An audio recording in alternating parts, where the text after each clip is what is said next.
Okay sir, આપનો પરિચય. કૌશિક પરમાર, પ્રાંત અધિકારી ઉના. ઉના નગરપાલિકા સામાન્ય ચૂંટણી 2026 અન્વયે કુલ 80 ફોર્મ ભરાયેલ હતા, જે પૈકી 63 ફોર્મ માન્ય રહેલ અને 17 ફોર્મ અમાન્ય રહેલ, જે પૈકી 4 ફોર્મ પરત ખેંચાયેલ. હાલ 28 સીટ માટે 51 ઉમેદવારો મેદાનમાં છે, જે પૈકી 23 ઉમેદવાર આમ આદમી પાર્ટી અને 28 ઉમેદવાર ભારતીય જનતા પાર્ટી. 8 સીટો બિનહરીફ જાહેર થઈ, જેમાં વોર્ડ નંબર 2 તમામ 4 સીટો બિનહરીફ જાહેર થઈ. હું ચિંતન ગઢિયા, આમ આદમી પાર્ટી ઉના નગરપાલિકાની જે 2026ની સામાન્ય ચૂંટણી છે, એમાંથી અમારી આમ આદમી પાર્ટીએ ઉમેદવારી નોંધાવી અને ચૂંટણી લડવાના છીએ. આજે જ્યારે ચૂંટણીના ઉમેદવારનો ખેંચવાનો સમય હતો, ફોર્મ ખેંચવાનો, એનો જ્યારે છેલ્લો દિવસ હતો, ત્યારે અમારા 23 ઉમેદવારો વધ્યા છે અને અમને ઉના શહેરના લોકોને મતદાન દેવાનો અધિકાર માટે અમે લડીએ છીએ.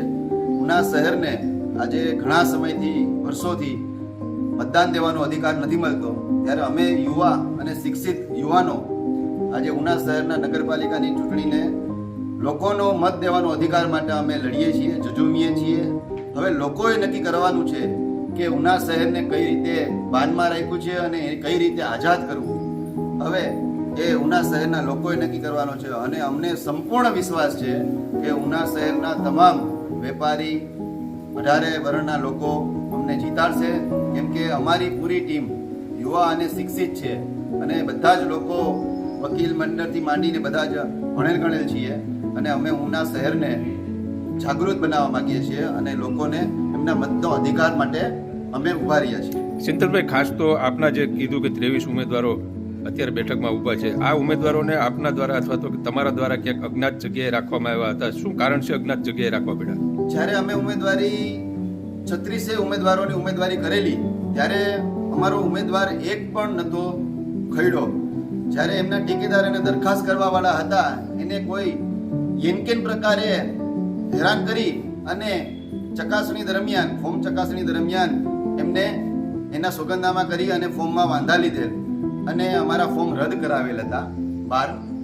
અને આજે જ્યારે અમારા ઉમેદવાર વધ્યા હતા, ત્યારે એક બેનને કોઈ એમના ઇમોશનલ ઓલું કરી અને એક ફોર્મ પરત ખેંચાવેલ છે.